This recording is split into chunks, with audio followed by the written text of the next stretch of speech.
Hello and welcome back. My name is Jesse, aka DJ DarkX, and this is another Pixel Game Maker MV tutorial.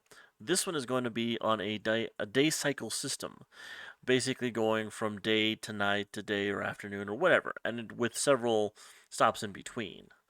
I was actually having some trouble trying to get this set up because of the way that I initially wanted to do it, which was much easier than the current way I have it done, but this will still work out really well. Just so you know, we will actually have three objects that we have to create. No animations are involved, and you will have to have at least one, two, three. Well, in my case, six different tiles for backgrounds, along with six different layers, which is morning, day, afternoon, dusk, sunset, and night. This is the way I've set up mine. So here's basically what we're gonna do, or I'm gonna show you exactly what's going on here first. Turning on my controller. Okay, so let's go ahead and play. As you can see, the windows show a bluish color. When the time gets to 10, which is right here, this timer right here, then it'll transition to daytime. And see how it fades to a lighter blue? And then it's just fine.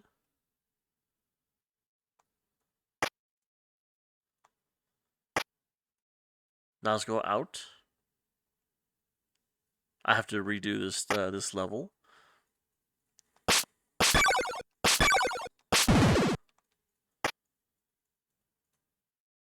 But as you can see, the transition is going to the afternoon.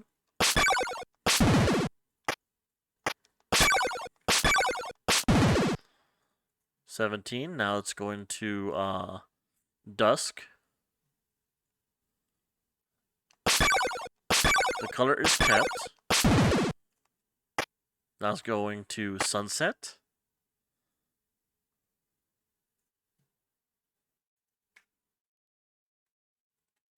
And then it's going to nighttime.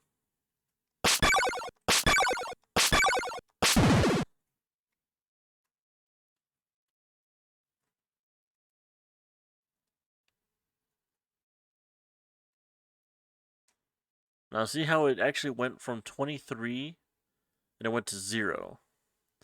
And the reason for that is because basically I'm using a 24-hour clock.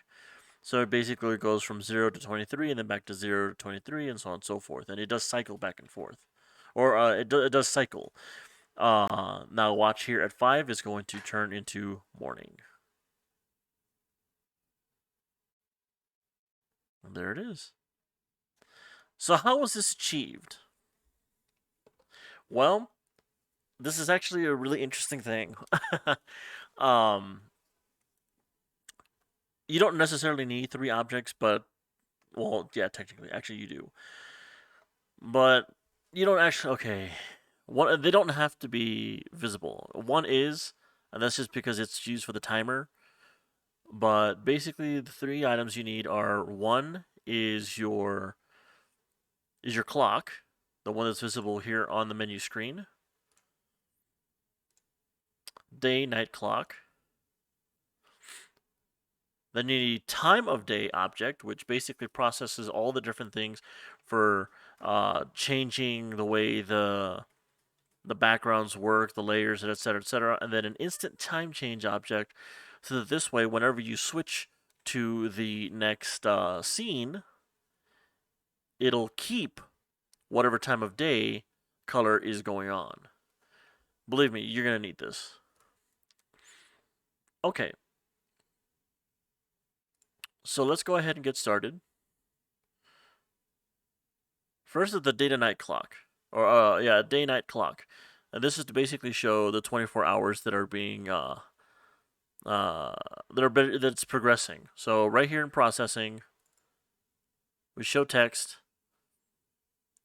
The variable. This is a global variable. Keep this in mind. The global variable of time. You can put it at whatever font you want. I did it for 2 digits to add a 0, so it's basically going to be 0 plus a number or one number, two numbers. No time limit on the duration. My display area is 16 by 8 because two numbers, and then just the Y or the height of the numbers. No background. Let's go ahead. There we go. That's better. No margins. Top, left, center. That doesn't really matter. None of this is done. This is just to display the time. Now here's where we're going to update it, or here's where we're going to basically do as long as the timer is or as long as time is less than 23. Then what you're going to do is you can add 1 to time. Then you're going to wait however long you want. I put it at 5 seconds for every hour, but you can change it to whatever you want. Then it goes back to processing. So, what if the variable equals 23? Then you set it to 0 after 5 seconds are up. Which is kind of weird. You would think that wouldn't be the case, but yeah, it's kind of weird how that works. But it does work. It works properly. I just don't understand why it doesn't work that way. Why it doesn't work the ways, like in the moment it hits 23, it just changes to 0. No, for some reason it just doesn't work that way. It actually waits the 5 seconds and then changes to 0. Either way, it's probably just the way that processes. This is your clock. So when you go here to the menu scene, it's better. Objects, day to night clock. I have it here. It's going to appear on this little corner right here, roughly. Now, the time of day object. Processing here there's nothing. It doesn't need to do anything. This is just basically where you start off at, and then it starts checking all the different cycles of day, night, etc., etc. This is a little complicated, but I'm gonna take you through it. Technically, we're starting off with early morning. You can start off with whichever one you want, but I'm starting off with early morning. So, any condition is met, and time equals 5. Switch to early morning. Here's what you're going to do. You're going to apply the screen effect of apply selected color. I did opacity of 255 along with these different colors to show an early morning color, an early morning blue hue over 2 seconds on layer 10. Here I actually have it set up in Notepad. Let me shrink this a little bit. There we go. This is how I was able to figure all this out. I figured out what times I wanted for early morning, day, afternoon, dusk, sunset, and night. And this is based on the 24-hour clock. And then here are my layers. Ignored, ignored, ignored. Back actually it's just regular back. Then it's morning, day, afternoon, dusk, sunset, night. So from 5 to 10, these are the layers you want to work with. And you're going to have to use those layers in every single scene if you want to do that. Like, if you're basically using, or if you have a map where the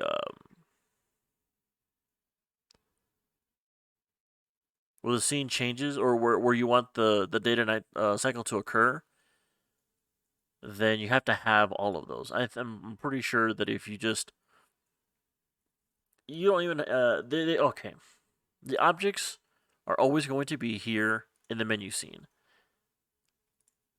I'm pretty sure if you try to use them in a scene that doesn't have those layers, they're just not going to work. So if you have a scene that doesn't have those layers because it's not going to show any kind of day to night transition, you shouldn't have to worry about it. But if you do, you have to have those layers in there. At least, again, this is the way we're working with this system anyway. So obviously it's not needed on the menu scene. It's just needed on the actual scenes where you're doing gameplay. This one is an unfinished level or an unfinished scene completely, so I haven't linked to it through portals. So it only stops here at the forest. Or Forest 1-1. Then outside house, etc., etc. Okay. So,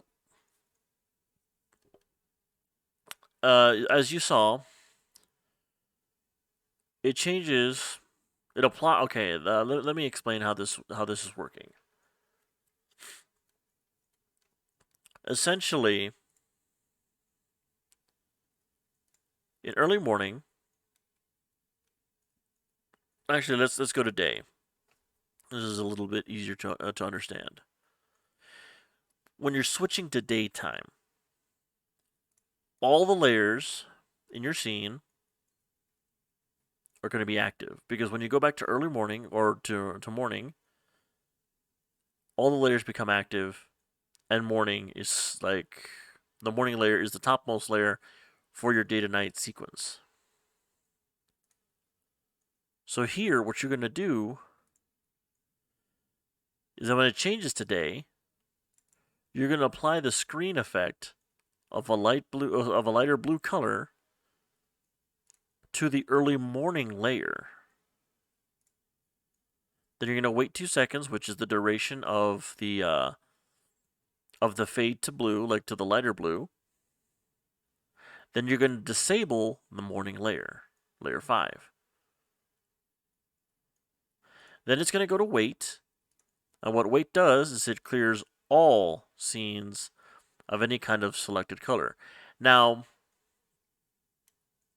this is useful because we're doing this, but if you need it to be specific, because maybe you have a layer that is going to have a selected color for something else, and you don't want to have to clear all of them, then you can always just choose which ones you want. But in this case, since it's just the day to night system and there's no other layers being affected, remove it all, just to be safe. And it basically allows you to just keep one action for every single one of these. So once you do that, now here's the thing. How's it going to detect what it's going to do? Basically, the logic is when it detects the time, it applies the filter to the topmost layer that's going to be changing or that's going to be disabled. Then after the duration of the filter, it gets disabled. From there, it's going to wait. It's going to go to wait, and it's going to clean the effect off of that layer. Because, and this is the thing, as Baz has said, effect filters do not stack. Which means that if you're trying to, let's say you change you apply a color, let's say you change it to red, but you keep it red, and then you want to change to green gradually through a duration. It's not going to work that way. It's going to be an instant change.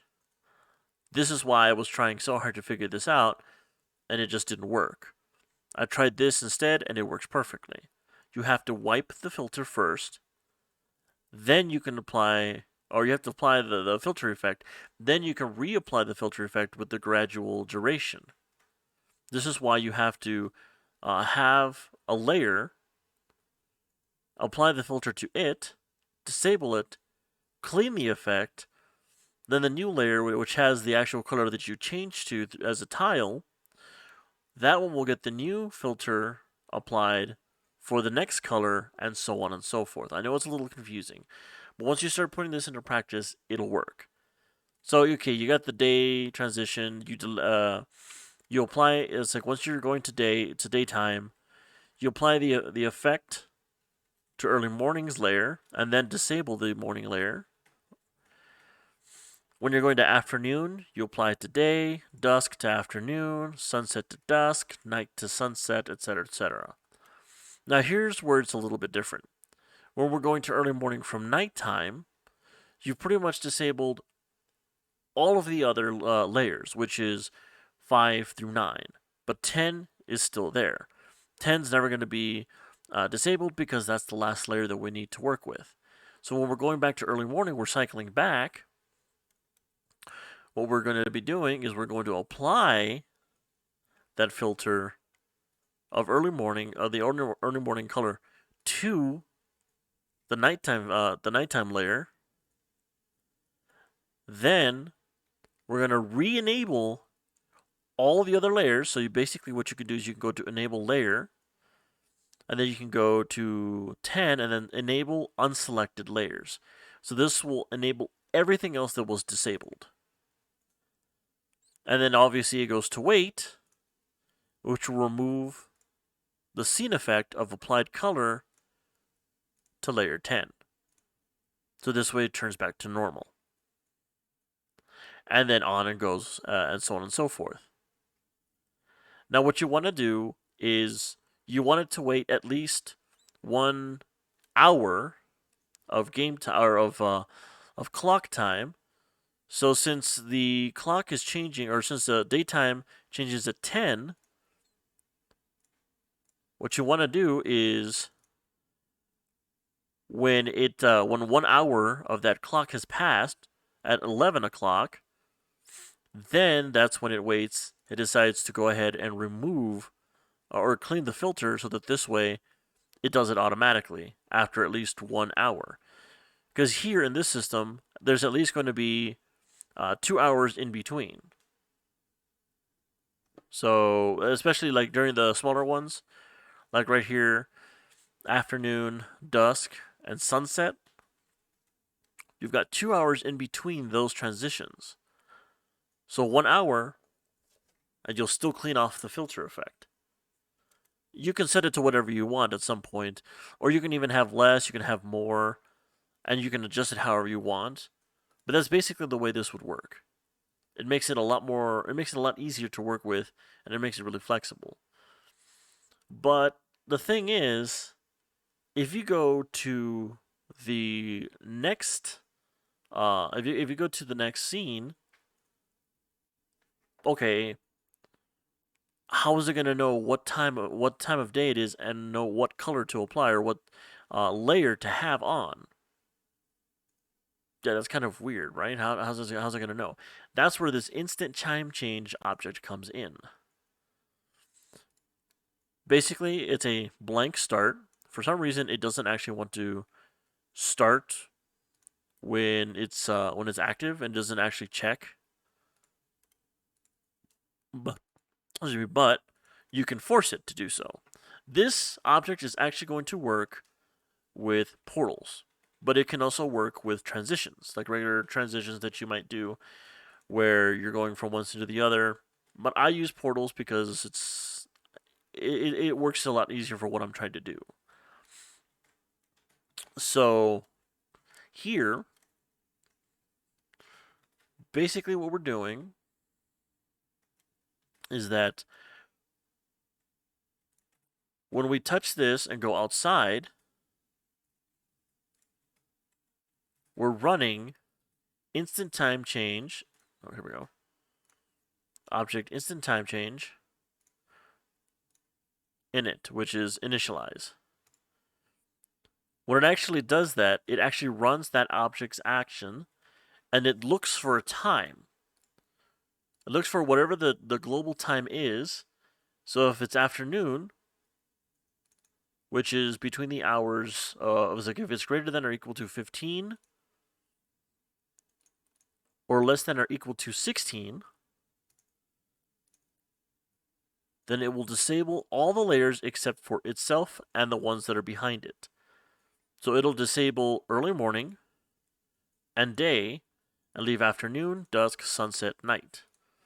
When you go to dusk, it'll disable all the other layers previous to it and leave everything else alone. Sunset, nighttime, and then when you go back to early morning, you re-enable all the layers again. So this basically makes it really easy to work with. Now, if you have a layer that has something else going on onto it, where it comes and goes, like it turns on and turns off at certain times, and you don't want that to be affected, when you go back to this, you can just enable all the layers individually, and you'll still have the exact same effect. But you can always start out with the one that's supposed to be at the very top, 5, and then have the other layers just get re-enabled after that, and you're not going to notice anything.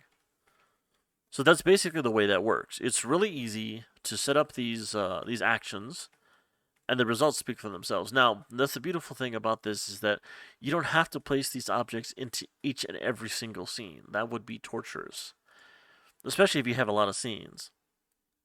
All you have to do is put it into the menu. Right here, time of day object, and instant time change.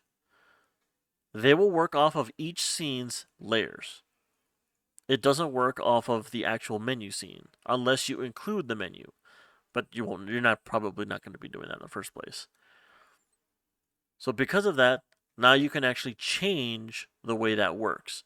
And remember, make sure that when you're doing it, if you're doing portals, whatever, make sure that when it actually gets there, this runs first, or basically run objects action program. So this way it applies that color to the background, or basically to make sure that it's the correct time of day before the scene refades in or slides in or whatever. Otherwise, it's not going to look right. All of this process is just before the scene actually appears. So make sure that it gets that actually is run when you do a portal. Now, if you're doing screen flow, let's just go ahead and do this. Add a link. Once you've got all this done, this is where you would do is run objects action program, instant time change, init, boom, done. It's the exact same thing. But that's basically the way it works. And that's pretty much it. Because of that, we're able to have a system that works relatively easy, or that works relatively well, and it's easy to make. You just need to know what you're doing, and you need to implement it all. The more you have, the more complex it'll look, and the more work you'll have to do, but it'll look so good. The less you have, obviously, the more difficult, or the easier it'll be, but it won't look as nice. It's really up to you, however you want to do this. But essentially what it comes down to is, if you really want to get this kind of day to night system to work properly, you're going to have to do this. This was actually included in the time of day object, and it could probably still work as one object, and all you have to do is just call on this, and it'll set it automatically. But I did it as 2 objects just to be on the safe side, because you never know. Either way, that's pretty much it. If you have any questions, you can obviously ask me. I'm on the official, or the unofficial Pixel Game Maker MV Discord. You can always ask me questions there. In any of the help sections, you can ping me at Jesse, and it should basically pull up my name. But yeah, I'm also on Twitter if you want to look for me there. It's my Twitter page is it's in the description. But yeah, also, if you did like this content, please go ahead and like it, subscribe if you want. I'd really appreciate that. And if you want, is like if you need to comment, it's like if you need to comment any kind of feedback or ask questions also on YouTube, you can do so. Either way, it should work out for you pretty well. Oh, and there was one thing I did neglect to mention. How would this work if you have tiles that are just completely filled in? Where you have tiles like this, like NES, SNES tiles that, or mostly any like older NES tiles that look like this. Well, basically, you can do what I'm doing and re-edit the tiles, and those that are basically blended into the background or the preset background colors, you can put them here, put them in black or white, and then put them on a 75, 50, 25% uh, opacity layer, and then save those and then put them in it. That's just how I was able to get the window colors to change. As you can see, it's transparent. So when it gets put into here, into the scene, under tiles right here, the background colors from morning, day, afternoon, dusk, sunlight, sunset, night, they all appear through the windows because they're transparent, and it works just fine. Anyway, again, thank you very much for watching this video. I hope that it helped all of you to start working on or even thinking of a day to night system. If you need any help, just ask. And yeah, have a very good day. This is Jesse signing off.